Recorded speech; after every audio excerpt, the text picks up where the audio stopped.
từ nè mày mà nhá xong tới đây cái ỏi hộp chạy thôi nè một bà bùa ពុកកុហកទាំងអស់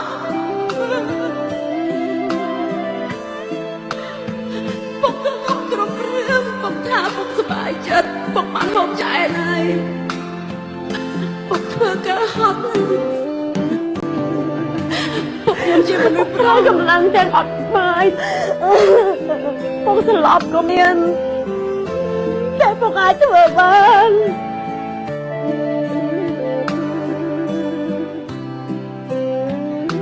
ថ្ងៃដែលយើងបែកគ្នាក៏ពុកនៅតែឲ្យខ្ញុំទៅជា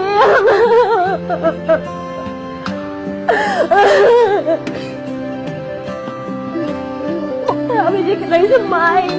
វាជាក្តីស្រឡាញ់ត្រូវទៅជ្រាបខ្ញុំត្រឡប់មកវិញ